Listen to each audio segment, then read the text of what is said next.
Vamos a buscar, mientras estamos volviendo a la reverencia de nuestros puestos, en silencio, les pido que tengan atentos sus oídos, no a la voz del pastor, sino a la voz del pastor de los pastores, al Espíritu Santo, a la palabra que hoy trae para ti, porque seguramente es oportuna a ciertas situaciones que estás atravesando en tu vida, y el Señor te quiere traer un aliento, una esperanza. Primer libro de Samuel, capítulo 22.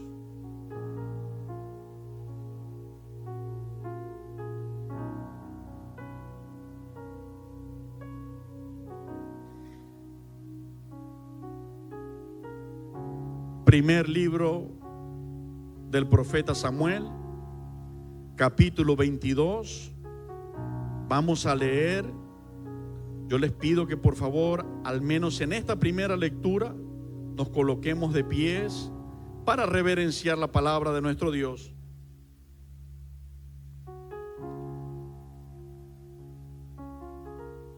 Y en el nombre del Padre, del Hijo y del Espíritu Santo, leemos el verso 1 y 2 y dice así: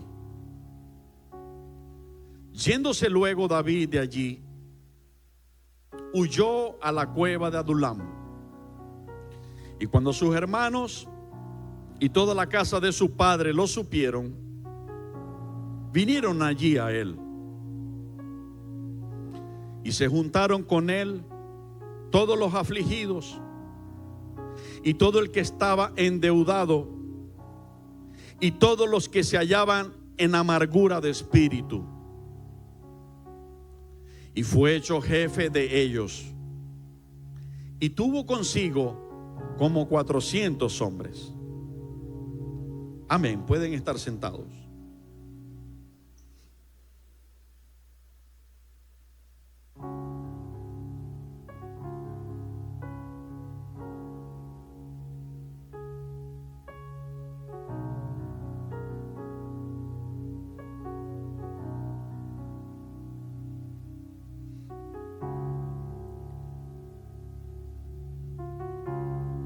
Titulé este mensaje Adulam, del ocaso a las victorias.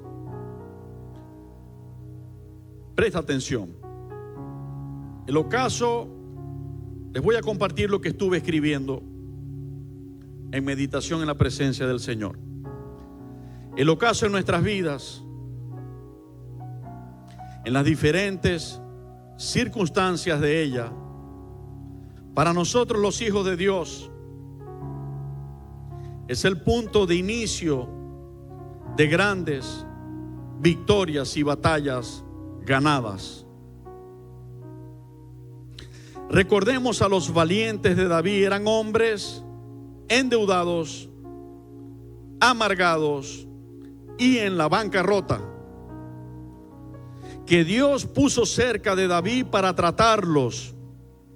Y de allí se convirtieron en un gran ejército de valientes que conquistaron grandes batallas. Quizás para ellos ya sus vidas no tenían sentido y se habían resignado a llevar sobre sus espaldas el peso de la derrota. Pero Dios tenía un plan, un propósito, y los formó en un refugio donde estaban con David. Luego conquistaron batallas, recuperaron bienes, tierras, salieron airosos en muchas luchas que enfrentaron y fueron victoriosos y exitosos, al punto de ganarse el título los valientes de David.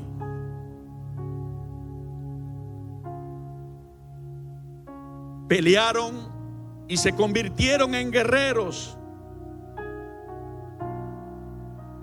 del ejército del Dios viviente,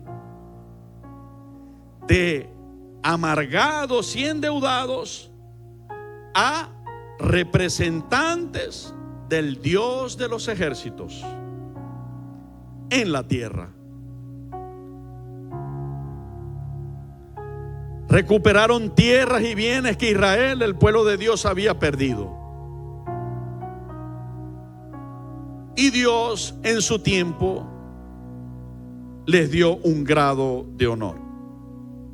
Con esto introduzco el tema del día de hoy: Adulán, del ocaso a las victorias. Si definimos estas tres palabras, Adulán significa lugar de refugio. Adulán es una cueva que se encuentra geográficamente ubicada en tierra de Israel, en tierra de Judá. La palabra ocaso, en su esencia, es la puesta del sol, es el anochecer, es el oscurecer, es la decadencia, la declinación, cuando algo declina, es el acabamiento,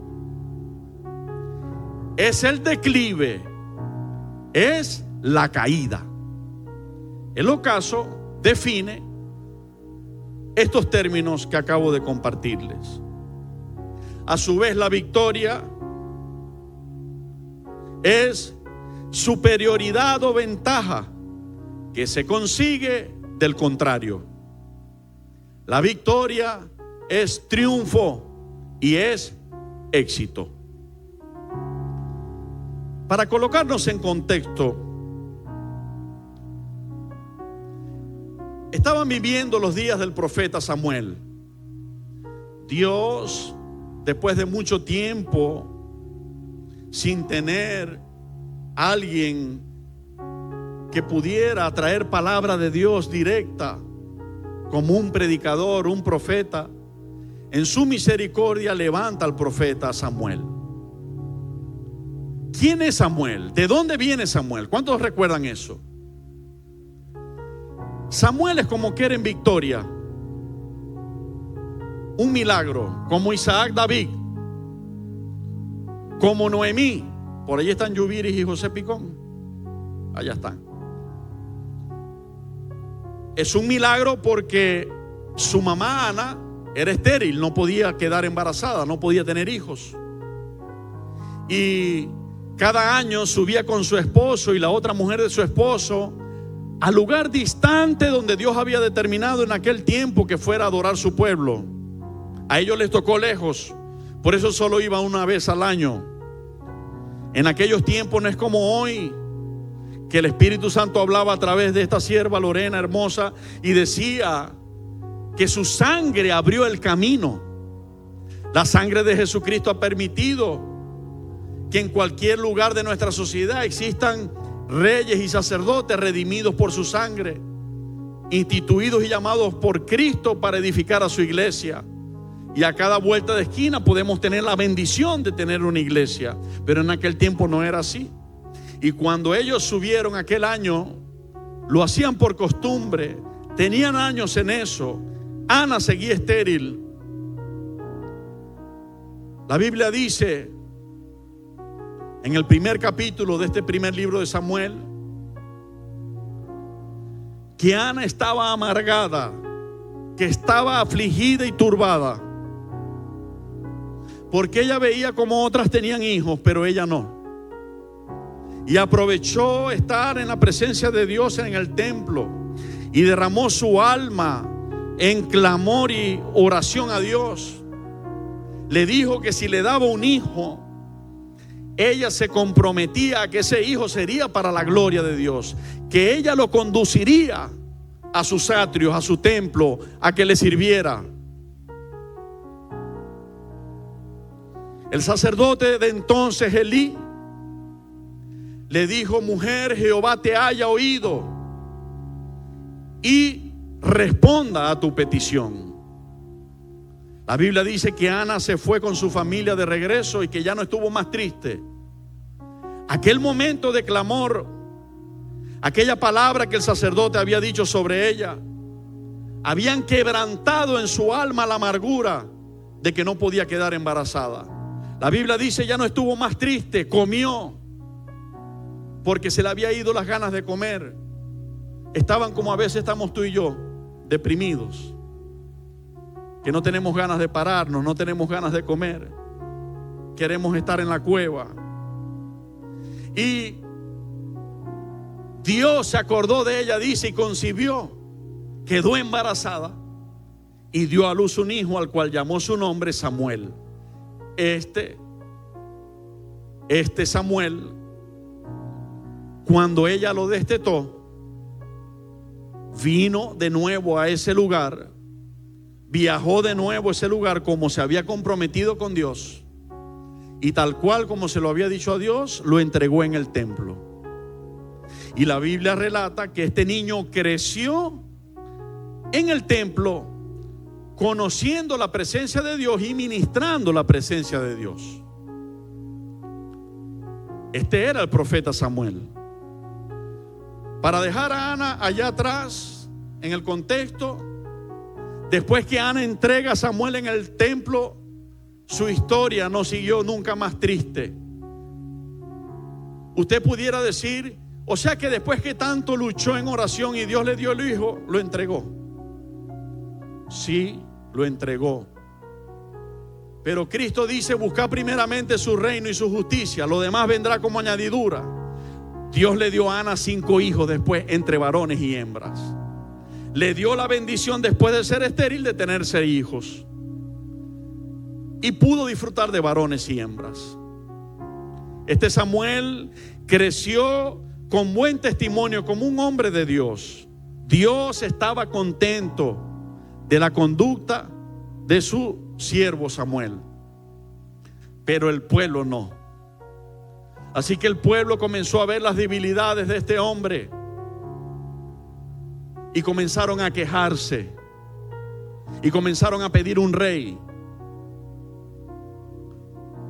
Samuel, como es natural de un ser humano que se sienta rechazado cuando lo que está haciendo es esforzarse porque Dios le use para bendecirlos, entra en un periodo de tristeza por aquel rechazo, le habla a Dios y Dios le da una palmada en su hombro y lo consuela diciéndole: Samuel, ellos no te están echando a un lado a ti, ellos no te están sacando el cuerpo a ti, ellos me están sacando el cuerpo a mí, dice Dios, para que yo no reine sobre ellos. Porque resulta que Dios es todopoderoso. Dios tiene su trono en las alturas, pero Dios establece su reino en la tierra a través de hijos de Él. Él no lo va a hacer de otra forma, porque así Él lo ha decidido. Cuando tú rechazas a un hombre de Dios, rechazas a Dios. Y cuando tú aceptas a un hombre de Dios, estás aceptando a Dios. Cristo lo dijo así: el que a vosotros recibe, a mí me recibe, y el que a vosotros rechaza, a mí me rechaza. Cuidado con los mutiladores del cuerpo. Cuidado, porque existen en la Biblia y existen en la historia de la iglesia, y Dios nos alerta. Cuidado con aquellos que murmuran, buscando separar tu corazón y tu alma del siervo o la sierva que Dios ha puesto para instruirte, para llevarte, para pastorearte. Ahí estaba Samuel, despreciado. Dios le dice: vamos a darle lo que piden, porque no te han rechazado a ti, me han rechazado a mí. Ellos quieren un rey hombre, ellos no quieren que Dios reine sobre ellos. Miren lo que eso significa y lo que eso equivale.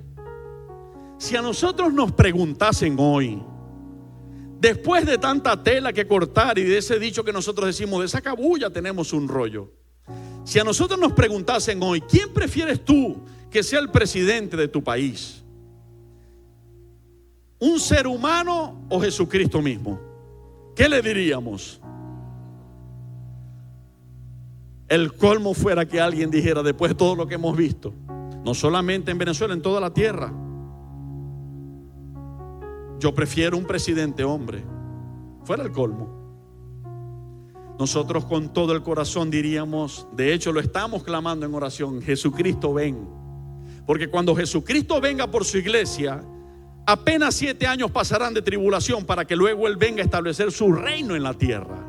Y si Él es el único presidente y rey sobre toda la tierra, con nosotros su pueblo, eso sí va a ser un tiempo de vacaciones y de gloria. ¿Cuántos quieren vacaciones?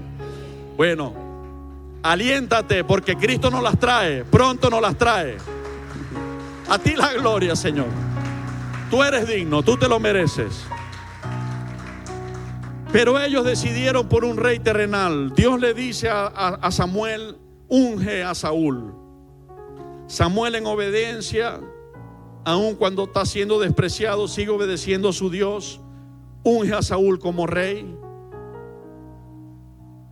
El pueblo comienza a sufrir las consecuencias de que no reinara sobre ellos un hombre temeroso de Dios y Dios a través de él sobre sus vidas, sino un hombre de guerra. Y llega el punto donde el rey Saúl,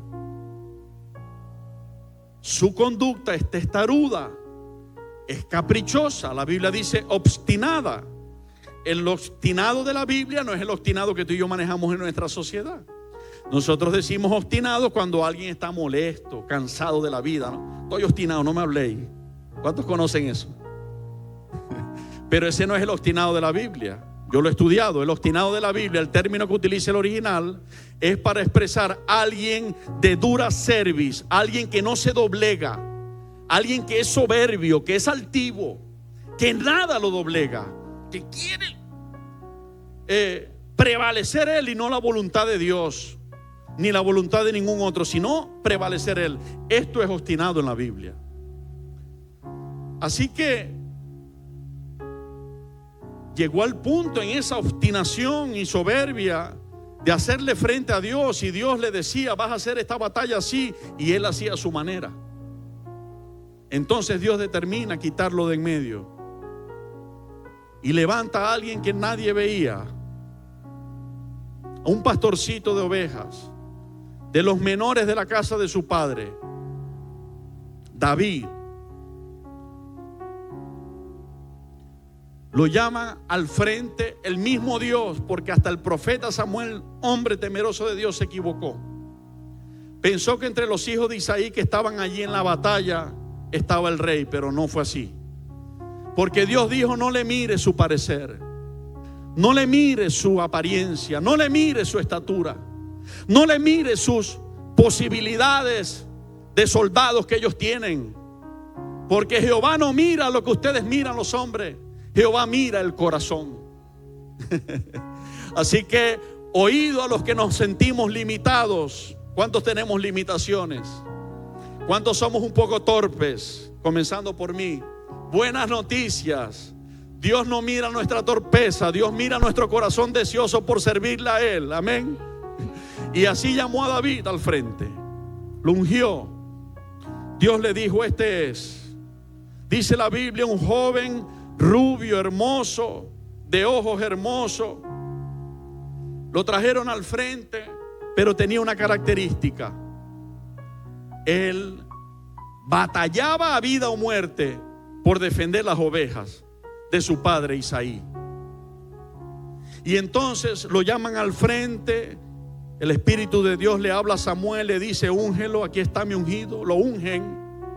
E inmediatamente luego ocurre aquella escena donde los filisteos enfrentan al ejército de Israel comandado por el rey Saúl, y se les coloca enfrente aquel gigante llamado Goliat,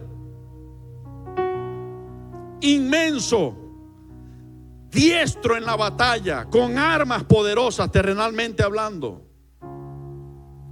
Los amenazaba una y otra vez y les decía: el primero que venga al frente lo voy a hacer pedazos y le voy a dar su carne para que coman las fieras y las aves del cielo. David viene al frente, ve que todo su pueblo está atemorizado. Dice: ¿quién es este incircunciso para que los tenga ustedes así, para que los desafíe ustedes y se dejen amedrentar? Entonces se levanta. David tenía entre sus hermanos 3 hermanos mayores. 3 hermanos mayores que sí habían sido entrenados para la guerra y estaban al frente. Fueron uno de los primeros que pasaron delante del profeta Samuel. Estaban para que lo ungiera. Estaban al frente del ejército de Israel con Saúl.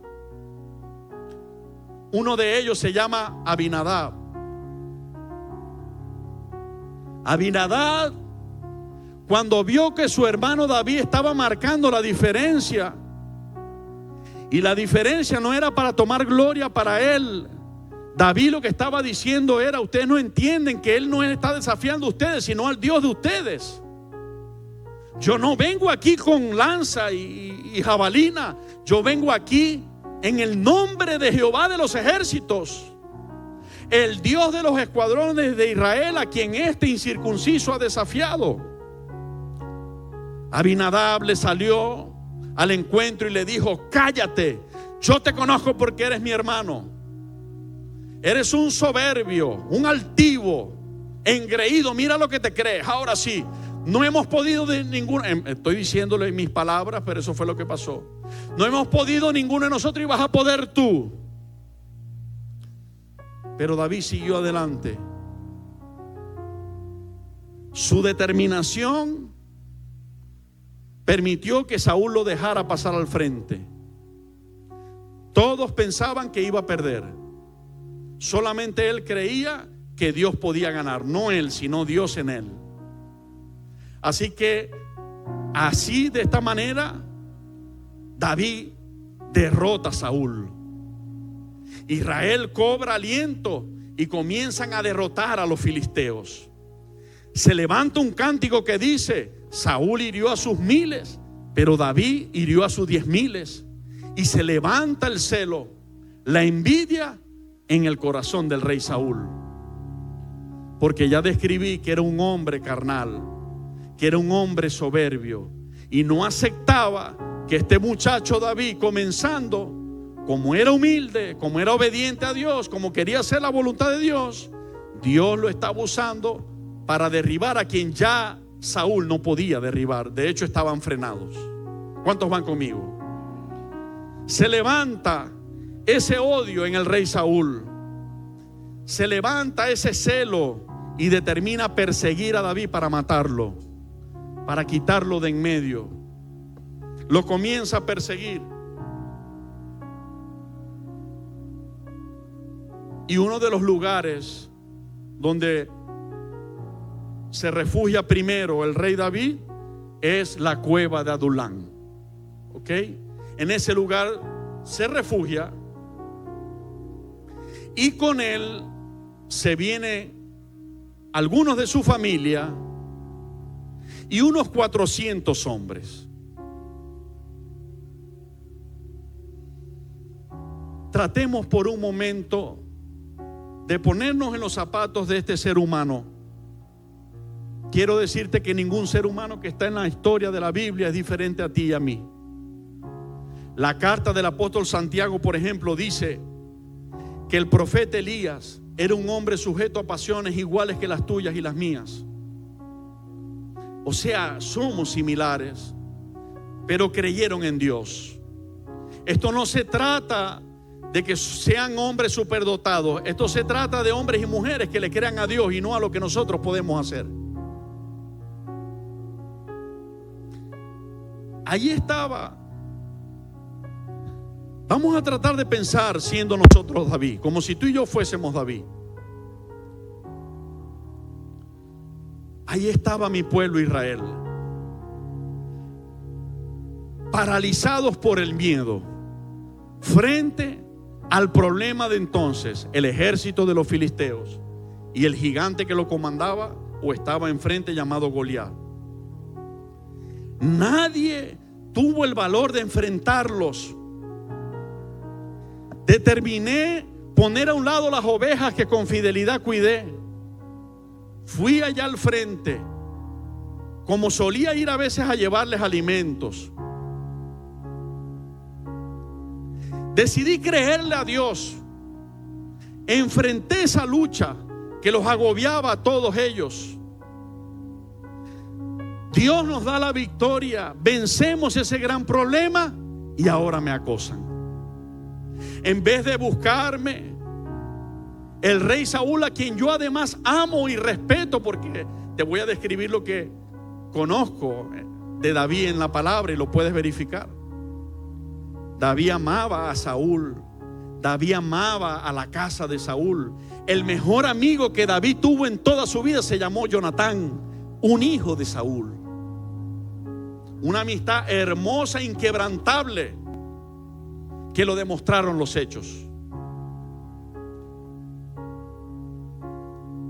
Y aún habiendo pasado esto, en vez de venir a condecorarme, dijeron que al que venciera a ese gigante le eximirían de los impuestos, le darían la hija del rey y el rey le compartiría riquezas. Todo lo que digo, repito, está relatado en la Biblia. Pero lejos de eso, me están buscando para quitarme la vida. Y si pienso en tratar de defenderme, Dios me ha traído al lugar donde estoy escondido 400 hombres. Y me pongo a mirar a estos 400 hombres y para nada se parecen ni a los ejércitos de mi pueblo Israel, ni a los ejércitos de los filisteos, ni al gigante Goliat. Y yo quiero que volvamos a la palabra con que comenzamos. Vamos a ver qué dice Dios en la condición que estaban estos hombres que se reunieron allí, en la condición que estaba David. Primera de Samuel 22:1. Yéndose luego David allí, huyó a la cueva de Adulán. Y cuando sus hermanos y toda la casa de su padre lo supieron, vinieron allí a él. Y se juntaron con él todos los que. Característica número 1 de la condición del corazón de estos hombres: afligidos. Y todo el que estaba, ¿qué dice? O sea que no había esperanza de que le financiara las armas. ¿De dónde yo si yo más bien debo? ¿De dónde yo si yo más bien estoy viendo cómo Dios me va a proveer para pagar los que me andan atrás persiguiendo?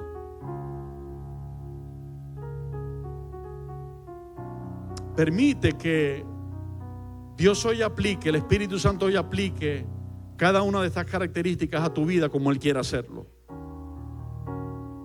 Y todos los que se hallaban en amargura de espíritu, ¿cómo estaban? Cuando uno está caído, necesita a alguien que llegue. Necesitamos a alguien como Neida. ¿Dónde está Neida? Allá está Neida. Neida llega y al que está más entristecido empieza con sus ocurrencias y al ratico anda bailando. El entristecido anda bailando con Neida y gritando y riéndose. Cuando uno está caído, necesita a alguien con espíritu vivificado, con gozo, con alegría. La Biblia dice que el corazón alegre hermosaría el rostro.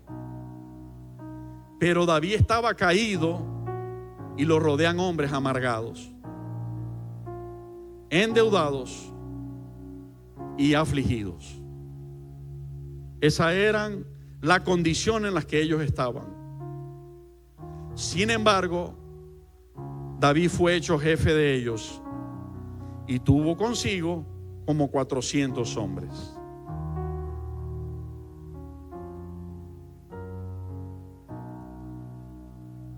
La aflicción,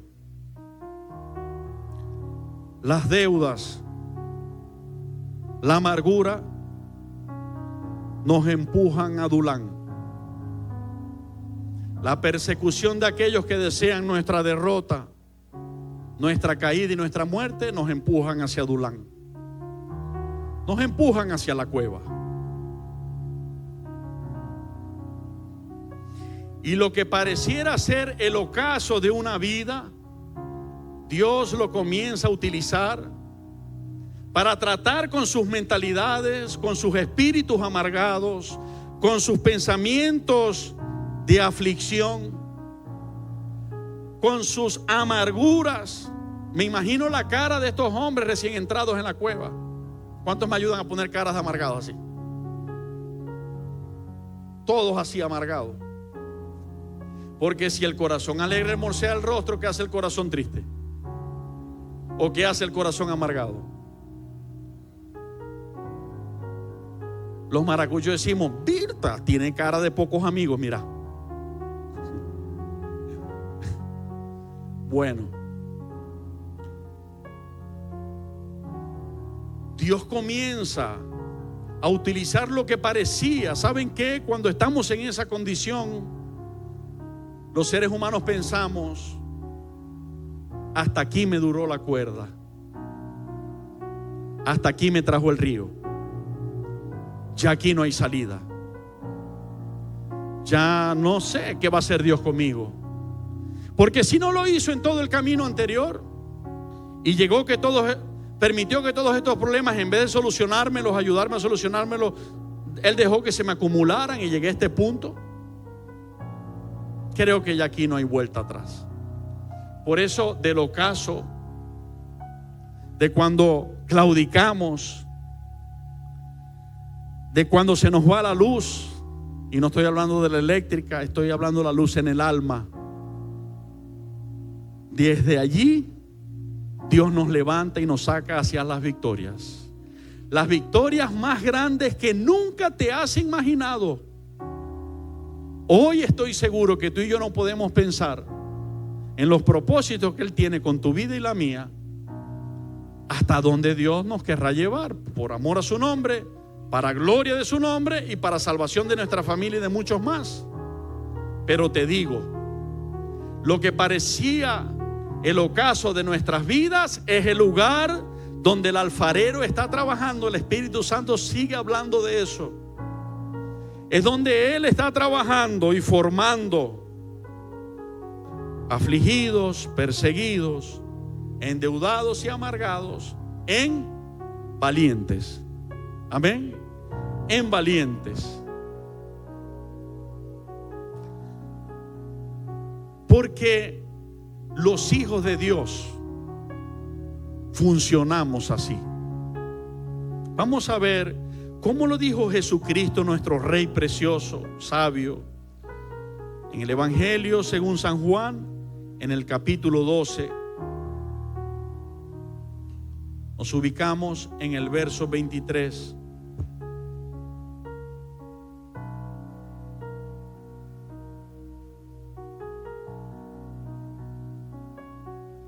Jesús les respondió diciendo: ha llegado la hora para que el Hijo del Hombre sea glorificado. Fíjense esto, yo quiero que no leamos por leer, sino con entendimiento. ¿Qué está anunciando Jesús?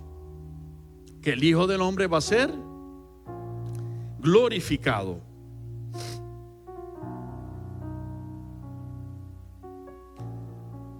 ¿Cómo es glorificado el nombre de Dios por los hombres?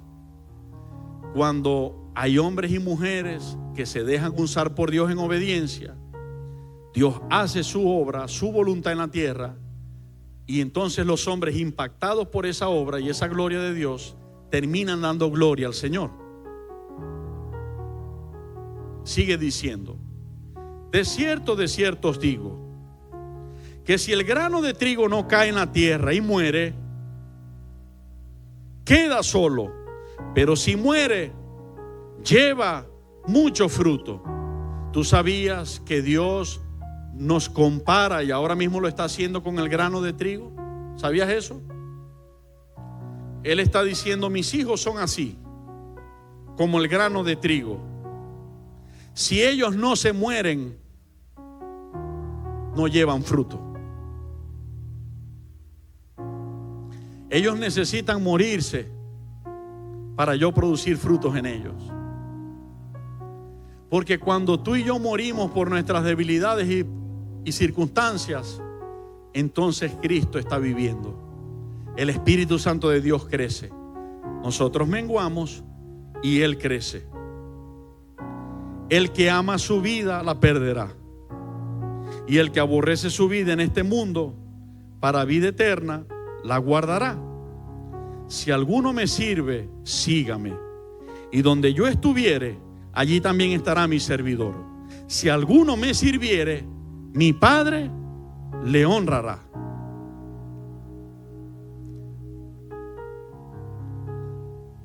Estábamos ahora viendo un poco, recordando la historia de qué manera Dios transformó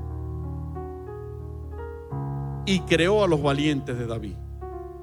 De qué manera permitió que sus vidas caminaran hacia el fracaso, caminaran hacia la aflicción, hacia la amargura, hacia la deuda. Estando en ese punto, el Señor los tomó. David se hizo jefe de ellos, así que de pastor de ovejas, animalitos, ahora era pastor de ovejas humanas. Comenzó a tratar Dios con sus vidas y comenzó a hacer esa transformación para convertirse en los valientes de David. Resumido, bien resumido, leamos al menos algunas de las victorias que después de salir de la cueva de Adulán y irse a otra tierra, seguir en ese proceso, comienzan ellos a enfrentar. Y cómo terminaron. Y vamos a ver en el capítulo 23 de 1 de Samuel.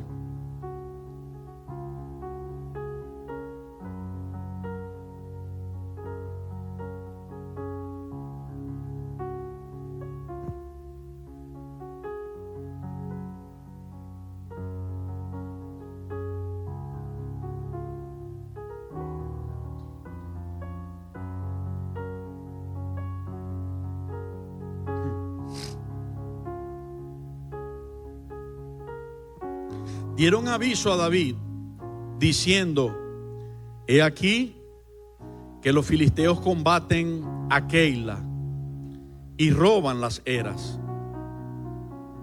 Y David consultó a Jehová. ¿Qué hizo? ¿Saben que David tuvo esa característica durante toda su vida? ¿Saben que David no hacía nada si primero no le preguntaba a Dios si era su voluntad? Diciendo: he aquí que los filisteos combaten a Keila y roban las eras. Y David consultó a Jehová diciendo: ¿iré a atacar a estos filisteos? Y Jehová respondió a David: ve, ataca a los filisteos y libra a Keila. Pero los que estaban con David le dijeron: he aquí que nosotros aquí en Judá estamos con miedo. ¿Cómo estaban todavía los que luego serían llamados valientes? ¿Cómo estaban? Si somos sinceros, es verdad que en algún momento de nuestras vidas hemos tenido miedo. Yo lo reconozco, porque Dios lo sabe. Sí hemos tenido miedo muchas veces, pero eso no quiere decir que Dios no va a hacernos valientes y que Dios no va a cumplir el propósito. Estamos aquí en Judá con miedo, le dicen ellos a David. El ejército con que cuento, Dios me está diciendo que vayamos a enfrentar esta lucha, y el ejército con que cuento me dice: tenemos miedo. Es tremendo. Fácil es leerlo.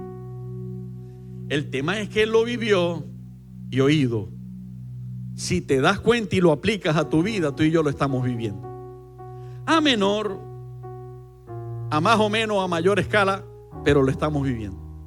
En algún área, en alguna etapa de las vidas de nosotros, lo estamos viviendo. Por eso el Señor dejó escrito sabiamente esta belleza que es la Escritura, la Biblia, porque en ella miramos y en ellas nos levantamos. Vemos el camino que Dios traza desde el ocaso y la derrota hacia las victorias y decimos: parece que sí hay esperanza. Se despierta nuestra fe, comenzamos a decir: parece que Dios sí puede hacer algo. Yo no, pero Dios sí. Mi sueldo no, pero Dios sí. Mi trabajo no, pero Dios sí. Parece que Dios sí puede hacer algo. Amén. ¿Cuántos lo creen? Y sigue diciendo: estamos aquí con miedo, ¿cuánto más si fuéramos a Keila contra el ejército de los filisteos? Si tenemos miedo aquí tranquilos, ¿cómo será allá enfrente de ese ejército? Entonces David, y hago un paréntesis para resaltar lo que es la fidelidad de Dios a nuestras vidas. Ustedes notaron la manera como el Espíritu Santo estaba guiando a nuestra sierva Lorena a ministrar, y de qué hablaba y de qué leía. Lorena para nada sabe de lo que yo iba a predicar hoy. Dios lo sabe, ella no sabe nada, pero el Espíritu Santo sí. Y el Espíritu Santo hizo que la administración de la adoración fuera abrazada con la administración del Espíritu Santo y la palabra, porque Dios quería tratar con tu vida y la mía hoy esta área o estas áreas. Entonces David volvió a consultar a Jehová, es decir, me toca hacer una segunda oración porque mis batalladores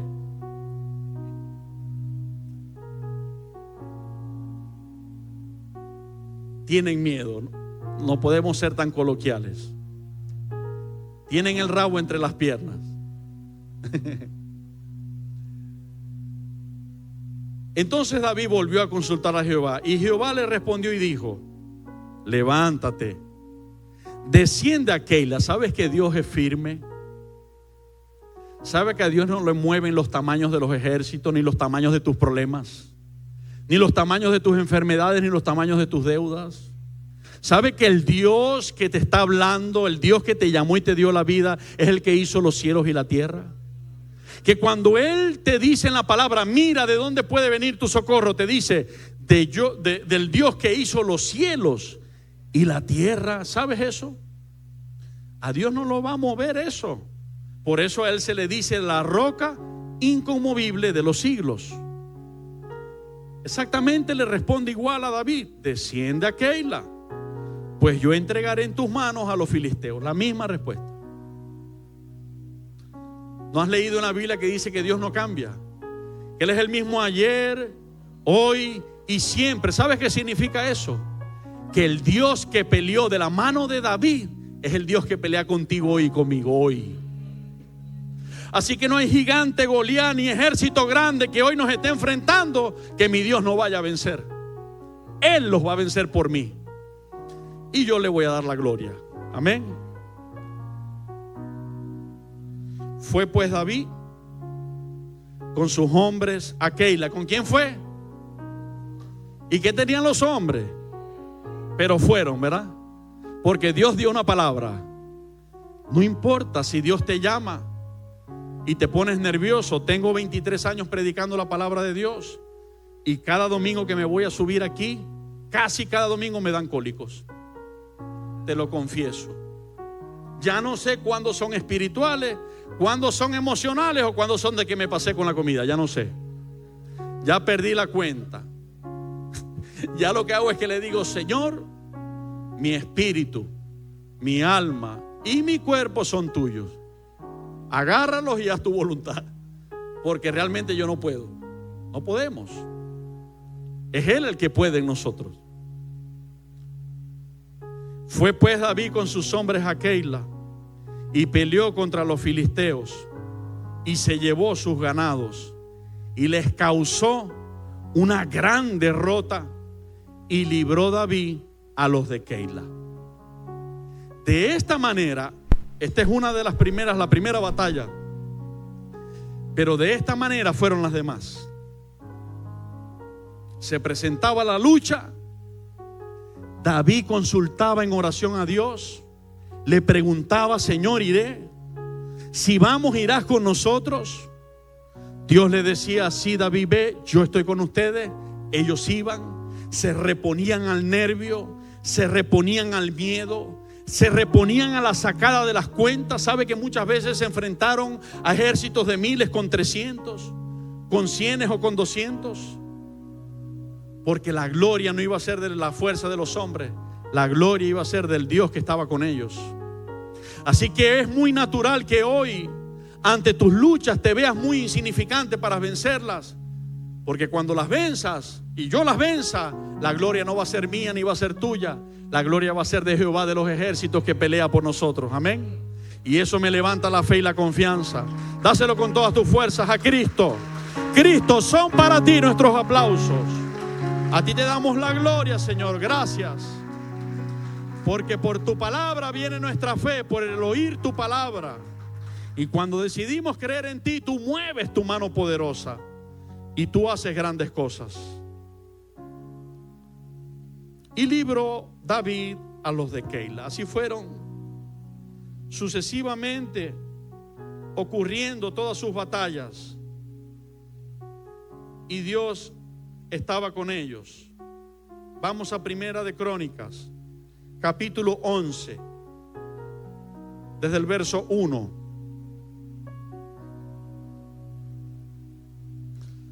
Leemos acá como un breve resumen. Entonces todo Israel se juntó a David en Hebrón, diciendo: he aquí, nosotros somos tu hueso y tu carne. También antes de ahora, mientras Saúl reinaba, tú eras quien sacaba la guerra a Israel y lo volvía a traer. También Jehová tu Dios te ha dicho: tú apacentarás a mi pueblo Israel, y tú serás príncipe sobre Israel mi pueblo. Y vinieron todos los ancianos de Israel al rey en Hebrón, y David hizo con ellos pacto delante de Jehová, y ungieron a David por rey sobre Israel, conforme a la palabra de Jehová por medio de Samuel. Entonces se fue David con todo Israel a Jerusalén, la cual es Jebús, y los jebuseos habitaban en aquella tierra. Y los moradores de Jebús dijeron a David: no entrarás acá. Mas David tomó la fortaleza de Sión, que es la ciudad de David. Y David había dicho: el que primero derrote a los jebuseos será cabeza y jefe. Entonces Joab, hijo de Sarvia, subió el primero y fue hecho jefe. Y David habitó en la fortaleza, y por esto la llamaron la ciudad de David. Y edificó la ciudad alrededor, desde Milo hasta el muro. Y Joab reparó el resto de la ciudad. Y David iba adelantando y creciendo, y Jehová de los ejércitos estaba con él. ¿Cómo iba? Adelantando y creciendo. Yo veo una cosa que creo que la tenemos en común en tus vidas y la mía. Es verdad que hoy estamos enfrentando luchas, pero cuando miramos retrospectivamente, yo recuerdo cuando yo no tenía vehículo, no tenía ni un vehículo, no tenía familia, no tenía llamado, no tenía dones, no tenía lo más precioso que he conocido, la presencia del Espíritu Santo. Pero conforme pasó el tiempo, Dios fue alcanzando nuestras vidas.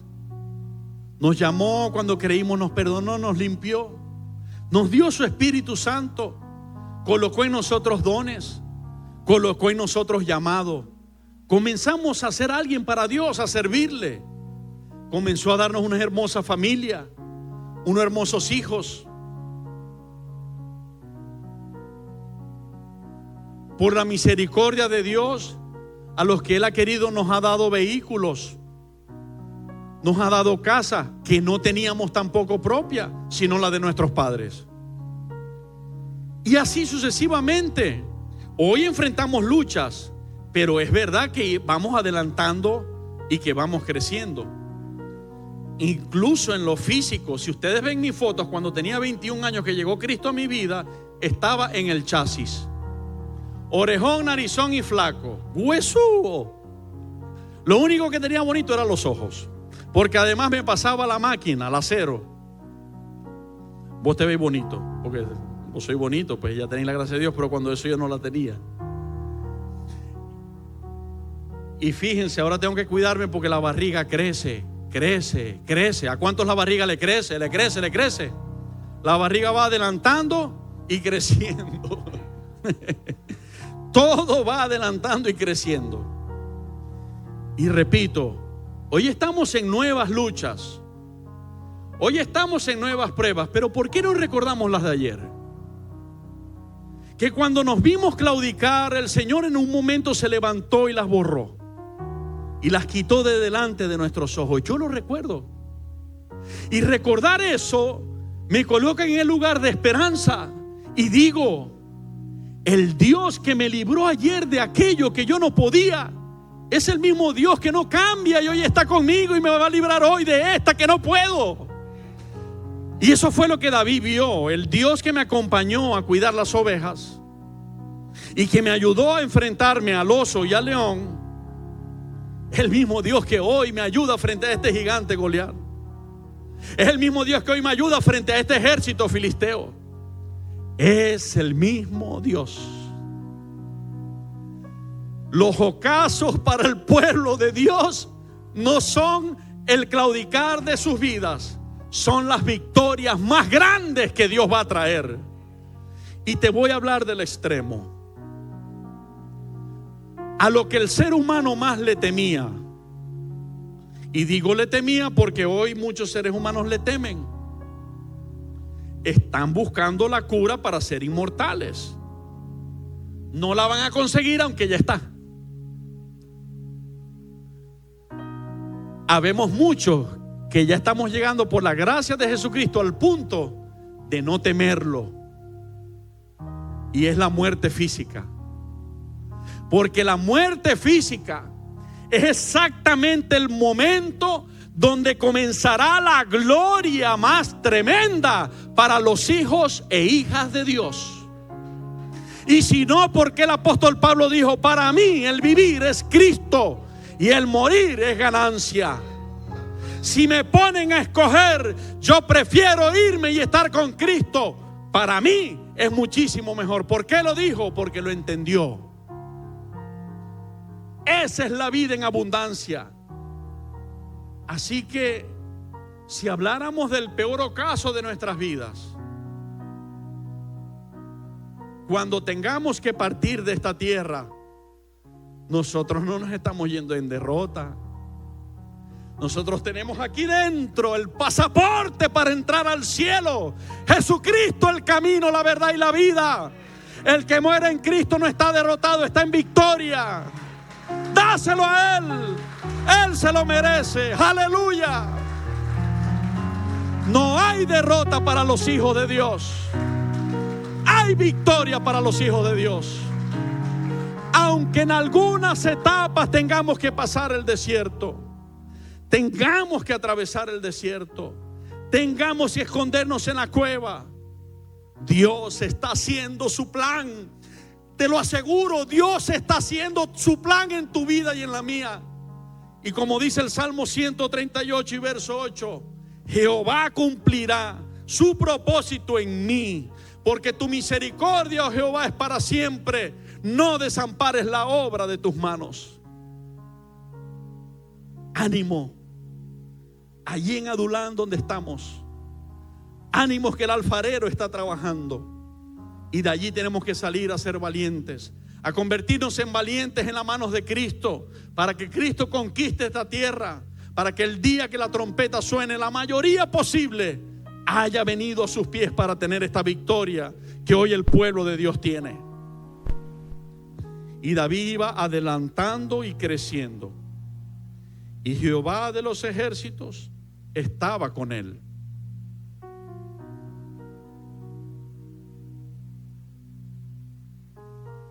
¿Saben que hace muchos años yo no tenía licuadora?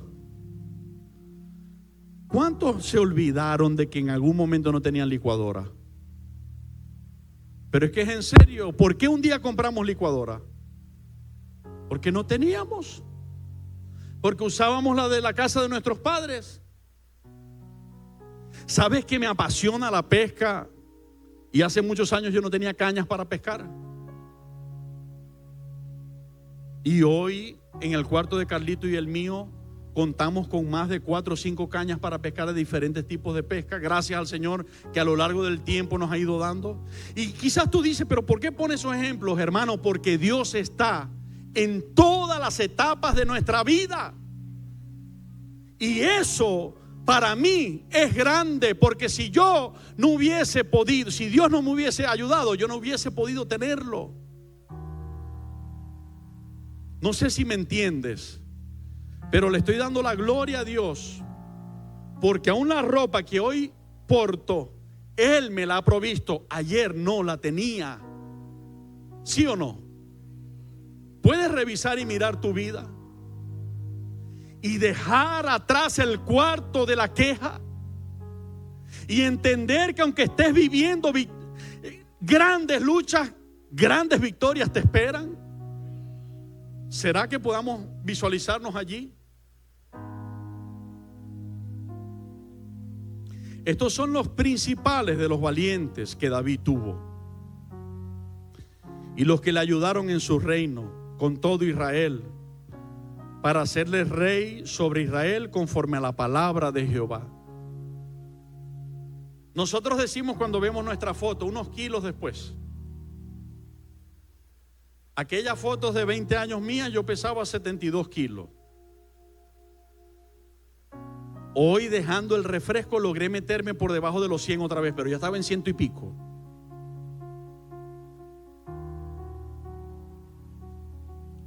Pero estos son los hombres que comenzamos estudiando y leyendo, que estaban amargados, afligidos, endeudados y con miedo. Estos son los mismos que ahora la palabra de Dios les dice: estos son los principales. ¿De quién? A ver, ¿cuántos leen allí? ¿No tienen ganas de leer? Tú sabes que ese título te lo puedes ganar si le crees a Dios. Estos son los principales de los valientes que David tuvo y los que le ayudaron en su reino con todo Israel, para hacerle rey sobre Israel conforme a la palabra de Jehová. Y este es el número de los valientes que David tuvo: Jasobeán, anoten para no ponerlo como nombre a sus hijos, hijo de Jacmoní, caudillo de los 30, el cual blandió su lanza una vez contra 300, a los cuales mató. Tras de este estaba Eleazar, hijo de Dodo, Ahojita, el cual era de los 3 valientes. Este estuvo con David en Pasdamín, estando allí juntos en batalla los filisteos, y había allí una parcela de tierra llena de cebada. Huyendo el pueblo delante de los filisteos, se pusieron ellos en medio de la parcela y la defendieron, y vencieron a los filisteos, porque Jehová lo favoreció con una gran victoria. ¿Quién les daba las grandes victorias? El favor de Dios. El favor de Dios. Y 3 de los 30 principales descendieron a la peña a David, a la cueva de Adulam, estando el campamento de los filisteos en el valle de Refaín. David estaba entonces en la fortaleza, y había entonces guarnición de los filisteos en Belén. David deseó entonces y dijo: ¿quién me diera de beber de las aguas del pozo de Belén, que está a la puerta? Y aquellos 3 rompieron por el campamento de los filisteos y sacaron agua del pozo de Belén, que está a la puerta, y la tomaron y la trajeron a David. Mas él no la quiso beber, sino que la derramó para Jehová, y dijo: pausa. ¿Cuántos van conmigo en la lectura? Se dan cuenta que estos 3 formaban parte del grupo que hacía unos kilos antes o unos tiempos antes, Dios le dice a David que vayan a pelear, y ellos le dicen a David, su jefe: es que tenemos miedo. Ahora estos 3 no solamente han vencido el miedo, hermano, ¿sabe cuál es la mejor manera de vencer tus temores? ¿Sabes cuál es? No huyas de ellos, como la enseñanza de la semana pasada, pero hazlo así, mira, esta es la fórmula. Primero, antes de cualquier cosa, agárrate de Cristo, porque separados de Él, nada podemos hacer.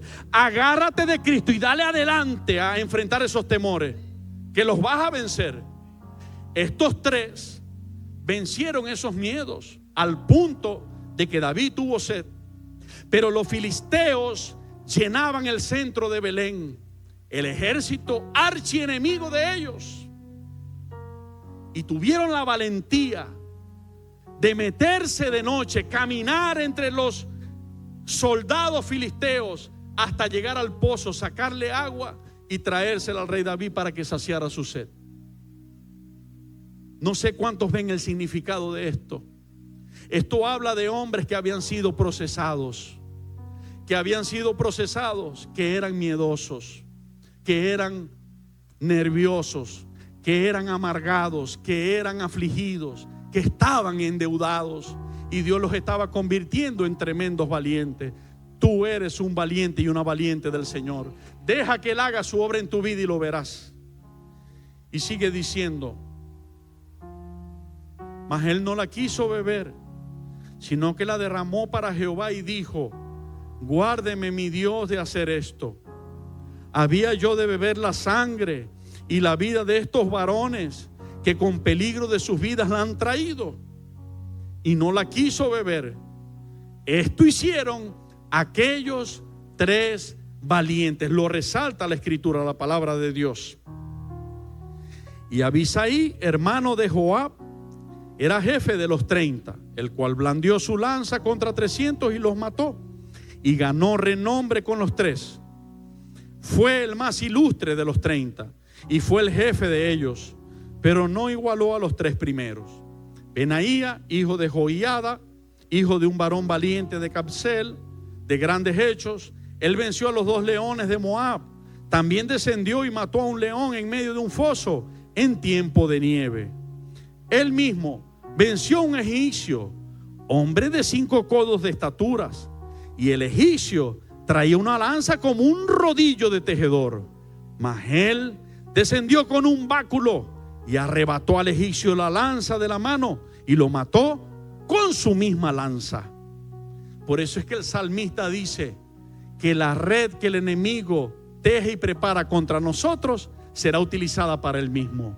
Por eso es que al perverso Amán, el siervo del rey Asuero, la horca que había preparado para Mardoqueo, el siervo de Dios, esa misma horca fue usada para ahorcarlo a él. El enemigo que se ha levantado contra ti, contra mí, no tiene otra cosa que huir derrotado, porque Jesucristo pelea por nosotros y lo vamos a ver hecho, porque Él lo ha prometido, Él lo hará. Bendito sea el nombre de Dios. ¿Dónde íbamos? Ajá. Esto hizo Benaía, hijo de Joiada, y fue nombrado con los 3 valientes, y fue el más distinguido de los 30, pero no igualó a los 3 primeros. A este puso David en su guardia personal, y los valientes de los ejércitos: Asael, hermano de Joab, el Hanán, hijo de Dodo, de Belén, etcétera, etcétera, etcétera. Ahí lo sigue nombrando, pero ya con que sepas el número y lo que ellos hicieron, de dónde venían, hacia dónde Dios los llevó, es suficiente.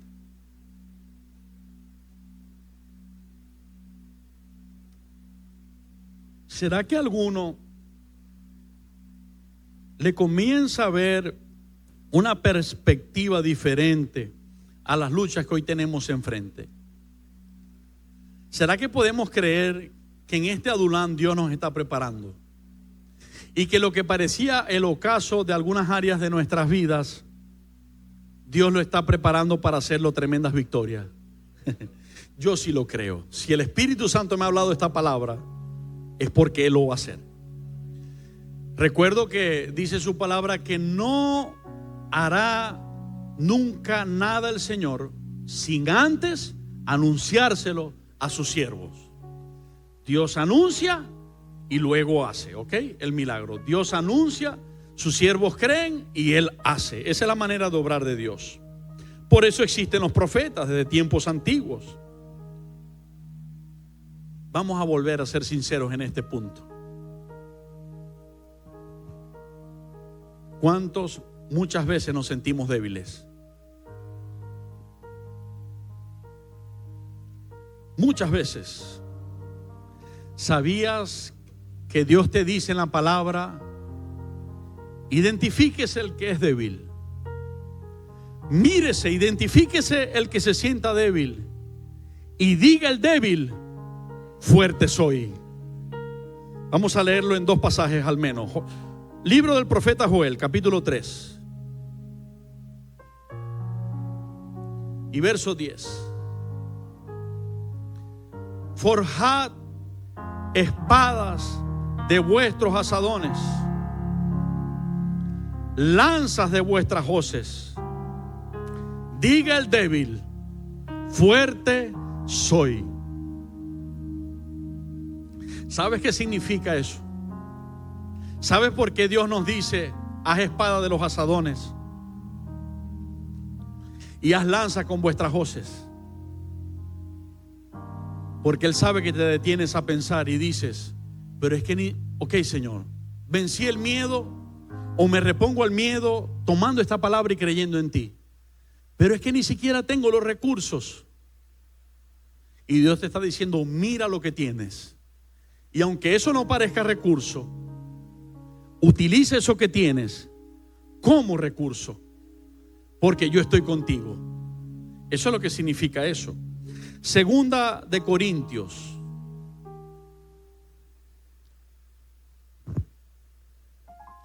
capítulo 12 y verso 1 en adelante. Ciertamente no me conviene gloriarme, pero vendré a las visiones y a las revelaciones del Señor. Conozco un hombre en Cristo que hace 14 años, si en el cuerpo no lo sé, si fuera del cuerpo no lo sé, Dios lo sabe, fue arrebatado hasta el tercer cielo. Y conozco al tal hombre, si en el cuerpo o fuera del cuerpo no lo sé, Dios lo sabe, que fue arrebatado al paraíso, donde oyó palabras inefables que no le es dado al hombre expresar. De tal hombre me gloriaré, pero de mí mismo en nada me gloriaré, sino en mis debilidades. ¿Cuántos han mirado al apóstol Pablo? ¿Sabías tú que el apóstol Pablo era un hombre con debilidades como las tuyas y las mías? Ahí está. Sin embargo, si quisiera gloriarme, no sería insensato, porque diría la verdad, pero lo dejo para que nadie piense de mí más de lo que en mí ve u oye de mí, y para que la grandeza de las revelaciones no me exaltase desmedidamente, me fue dado un aguijón en mi carne, un mensajero de Satanás que me abofetee para que no me enaltezca sobremanera. ¿Qué podemos nosotros asimilar o definir? De que a un siervo de Dios se le permita algo que le produce una lucha que para él es como una bofetada. Y es un mensajero de Satanás, es decir, es un dardo del enemigo. Pero ese dardo le tocaba, le abofeteaba. A veces Dios no te sanará de un todo. A veces estaremos orando por enfermos con enfermedades mucho peores que las nuestras, y Dios los sanará. Te lo digo que lo he vivido. Cáncer desaparecerá. Gente con el corazón herido por 2 infartos, se restablecerán sus tejidos. Gente que estaba a punto de expirar, intubados con el COVID, reciben aliento de vida y despiertan. Muchas cosas. Y quizás en nosotros enfermedades menos graves o dolores menos graves siguen, o debilidades en algún área emocional, o en algún área espiritual, o en algún área física, y siguen. sabe que Dios tiene el control de que eso siga. El apóstol Pablo está identificando y diciendo: hay unas debilidades que le he pedido al Señor que me quite, que el Señor me ha dicho: refúgiate en mi gracia, bástate mi gracia, mi poder se perfeccionará en tus debilidades. Pero Él es sensato y Él cree entender por qué el Señor permite eso. Y esto nos puede ayudar a orientarnos a nosotros. Por eso está en la Biblia, para que no nos enaltezcamos sobremanera, para que no nos salgamos de sí en el dominio propio y no lleguemos a crear un día que somos invencibles o que somos nosotros los que lo hacemos. Para que entendamos que si estamos bien es porque Dios nos ha dado estar bien, y si estamos mal es porque Dios ha permitido que estemos mal. Pero en todo y por todo en Cristo hemos sido enseñados, así para vivir con abundancia como también para vivir con necesidad y escasez. Todo lo puedo en Cristo, Él me fortalece. Amén. Entonces, ahí está. Y sigue diciendo: respecto a lo cual 3 veces he rogado al Señor que lo quite de mí, y me ha dicho: bástate mi gracia, porque mi poder se perfecciona en la debilidad. ¿Tienes una debilidad? Buena nueva, evangelio de Dios, del reino de Dios. El poder de Dios se perfecciona en esa debilidad, pero entrégasela. No la sigas escondiendo. Ponla delante de Él. Señor, aquí está. Perfecciona tu poder en esta debilidad mía. Por tanto, de buena gana me gloriaré más bien en mis debilidades, para que repose sobre mí el poder de Cristo. Por lo cual, por amor a Cristo, me gozo en las debilidades. ¿Qué termina haciendo entendiendo esto? En vez de entristecerse, se goza y dice: Dios está usando esto para algo. ¿Ok? En afrentas, en necesidades, en persecuciones, en angustia, porque cuando soy débil, entonces, ¿cómo dice la Biblia? Cuando soy débil, entonces, fuerte soy, porque Cristo está contigo, porque Cristo está conmigo. A ti la gloria, Dios. A ti nuestros aplausos, Dios.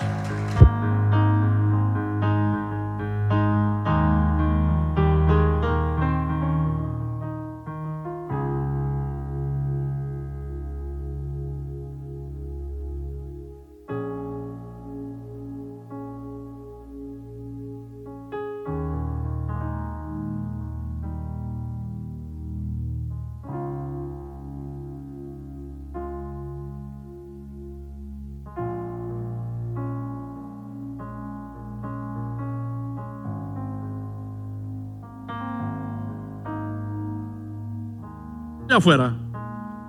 Ahora sí. Okay. Nunca Dios desamparará a sus hijos. Yo quiero que escuches con atención. Nunca Dios desamparará a sus hijos, por terrible que puedan ser las pruebas. Pedro comenzó bien. Comenzó caminando sobre las aguas. Comenzó por la fe sobrenaturalmente. Cuando vio la lógica y la realidad, comenzó a hundirse. Pero ni siquiera cuando la fe de Pedro claudicó, el Señor lo dejó. Cuando Pedro claudicó, el Señor no se alejó.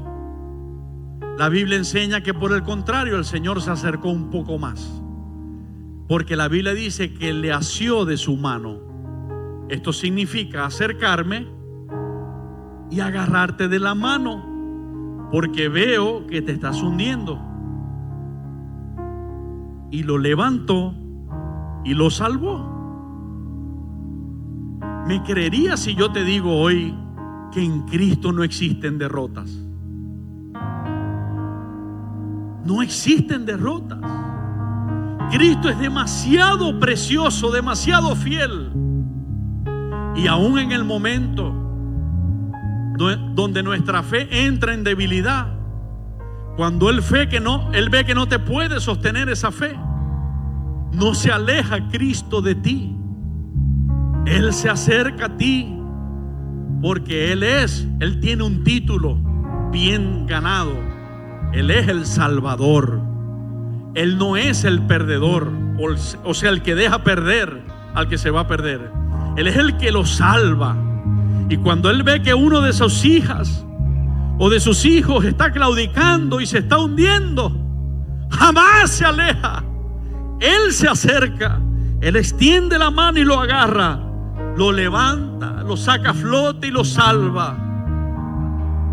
Y su hijo y su hija terminará dándole la gloria diciendo: por mí mismo no pude, pero Él lo hizo en mí y Él me dio la victoria.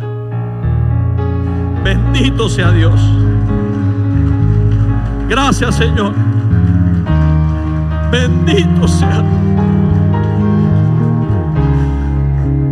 Te adoramos, Dios. ¿Qué sería de nosotros sin ti, Dios? Sin tu conocimiento, sin tu verdad que nos sostiene.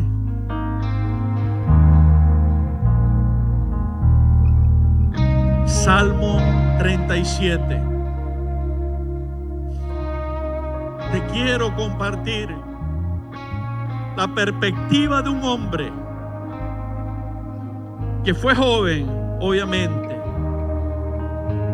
Vivió toda una vida de tremendas aventuras, batallas, victorias, caídas, levantadas, lágrimas y danzas. Pero después que él estaba en su vejez, cuando ya llegó a viejito, él miró el trayecto de punta a punta y expresó el Espíritu Santo de Dios a través de él estas palabras. Salmo 37 y verso 23.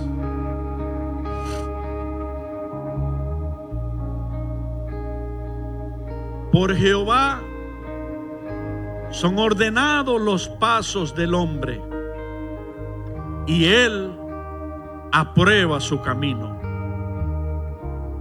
Cuando el hombre cayere, ¿qué dice? ¿Te das cuenta que lo que yo ahora estoy gritando aquí no es emocionalismo? Aunque me emociono de ver la belleza de mi Dios, es lo que dice la Biblia. ¿Qué pasa cuando el hombre se cae? No quedará postrado. ¿Por qué?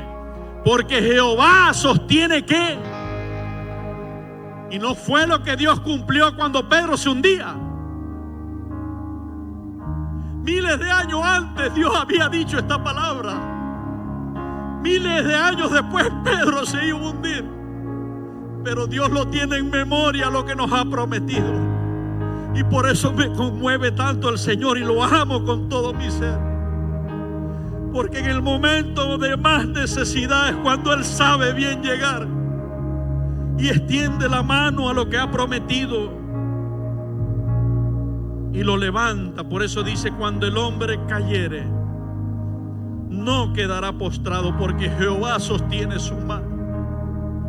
Joven fui y he envejecido. Te puedo hablar desde la perspectiva de toda la trayectoria de una vida y de la vida de muchos que pude ver. Esta experiencia vale para decir lo que va a decir. Y no he visto un justo desamparado, ni su descendencia, es decir, ni sus hijos, que tengan que mendigar el pan. En todo tiempo tiene misericordia y presta, y su descendencia es para bendición. Nuestros hijos serán y son para bendición. Dios ha marcado con su palabra a nuestros hijos, el mismo que dijo: cuando un hombre se cae, cuando una mujer se cae, yo le levanto. Él mismo dijo, y tus hijos serán para bendición.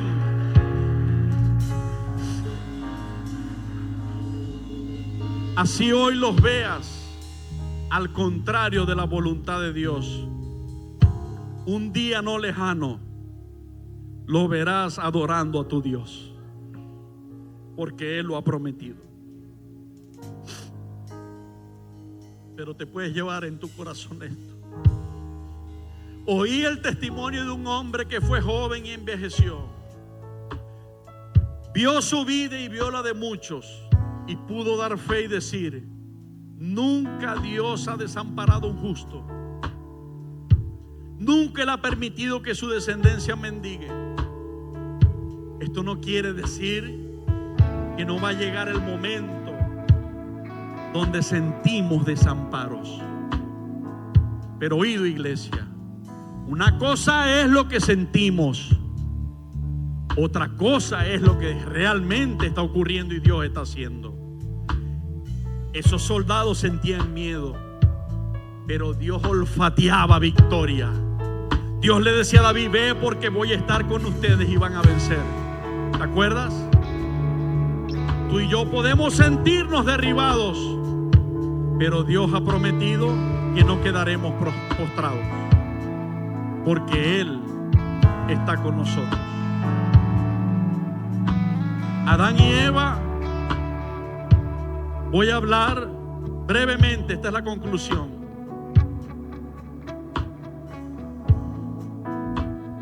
De ciertos ejemplos vividos,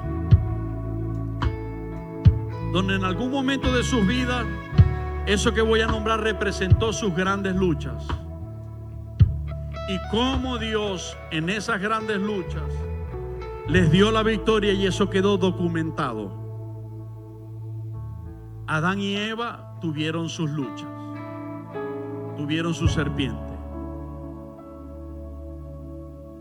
Aunque la serpiente les golpeó fuerte, Dios dio una sentencia.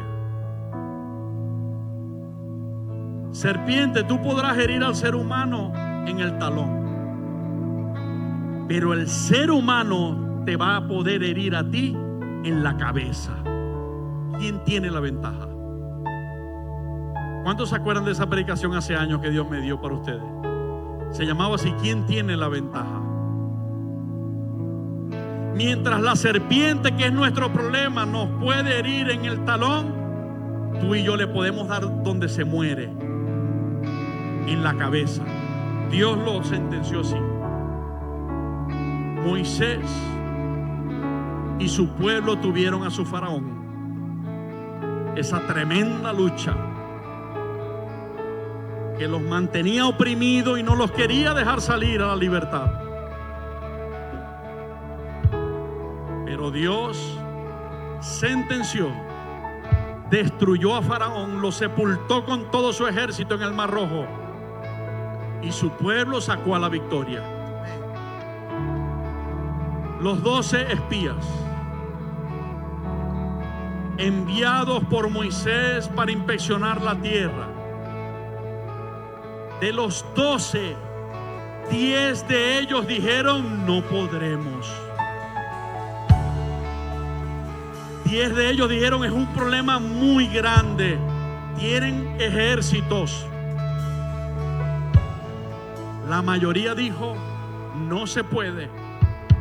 La minoría de 2, Josué y Caleb, dijeron: es verdad lo que ellos dicen en que tienen ejércitos, es verdad que son un problema fuerte, pero como con nosotros está Jehová de los ejércitos, ellos dijeron estas palabras: no los comeremos como pan. Dile a tu problema: porque Cristo está conmigo, te comeré como pan. Es cuestión de tiempo. Nehemías, cuando iba a reconstruir, tuvo a su Sanbalá y Tobías. Sanbalá y Tobías fueron los que escucharon que el pueblo estaba con buen ánimo y Dios con ellos para edificar, y se levantaron a contradecir. a contradecir lo que Dios estaba haciendo, a poner tropiezo, a detener que sus vidas fueran edificadas. No importa si alguien se interpone, no importa si brujos se interponen, no importa si el diablo se interpone. Jesucristo vence a los Sanballat y Tobías y ellos edificaron lo que tenían que edificar. David tuvo a sus luchas. No fue una ni dos. Él tuvo a sus Saúles, él tuvo a sus leones, él tuvo a sus osos, él tuvo a su hermano mayor Abinadab, el hermano mayor también. Sí. Él tuvo a los filisteos, él tuvo a Goliat. Pero de todos ellos lo libró Jehová. Dice el Salmo así: muchas son las aflicciones del justo, pero de todas ellas lo librará Jehová. Jesús, para Jesús no fue color de rosa. Antes de nacer ya planeaban su muerte. Por eso la mortandad de los niños recién nacidos, para eliminar la vida de Jesús. El objetivo era Jesús. Pero Dios movió a José y a María hacia tierra de Nazaret. Lo defendió. Después vinieron los fariseos. La Biblia dice que cuando lo veían haciendo la obra de Dios, crujían los dientes contra él y lo querían matar a piedra. Pero nunca pudieron, sino hasta cuando él dijo: es ahora que no me van a quitar la vida, yo la pongo de mi voluntad. Y todos esos enemigos se vinieron encima, porque esos enemigos representaban a todos tus enemigos y a los míos. Por eso la Biblia dice: tomó nuestro lugar. Y sufrió toda esa batalla sobre él.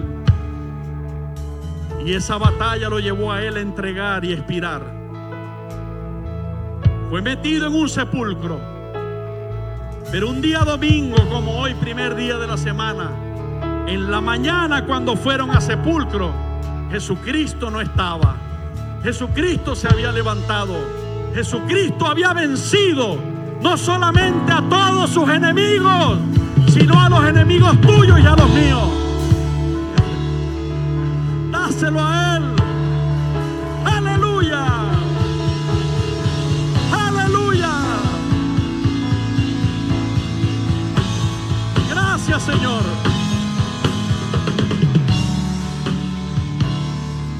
Y está profetizado para el final de este sistema. Apocalipsis capítulo 19, 20.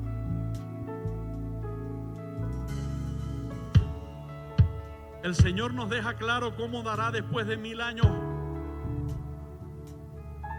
una oportunidad a Satanás otra vez de obrar. Lo soltará de su prisión. La Biblia dice que saldrá otra vez a levantar a las naciones en contra de Cristo, a traer a todos esos ejércitos a Jerusalén, donde Cristo está en su trono reinando con nosotros sobre toda la tierra. El Señor dejará que ellos avancen por las geografías del norte de Israel, bajarán hasta llegar al valle de Megido.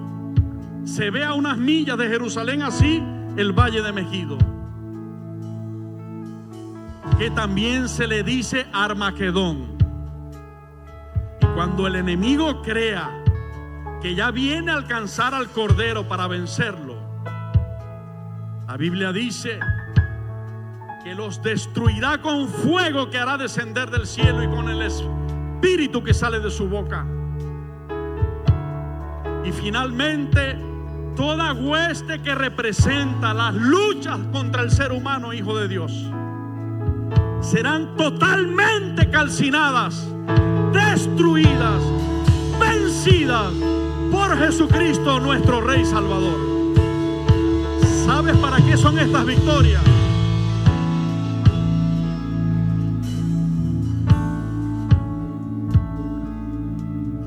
Nos preguntamos, ¿a quién beneficiarán estas victorias? ¿Acaso el enemigo hoy puede tocar a Dios? Ni siquiera tiene acceso al lugar donde está Dios. Estas victorias son para ti, para mí y para todo el pueblo de Dios en la tierra. Estas victorias son para que el pueblo de Dios la herede. Todo este esfuerzo que Dios hace es para levantarnos en victoria a nosotros. Por eso lo adoro con todo mi corazón y lo alabo. Porque le digo, Señor, ¿cuánto nos amas? ¿Cuánto nos amas? Que una y otra vez peleas por nosotros y nos vuelves a dar la victoria. Anoche aprendí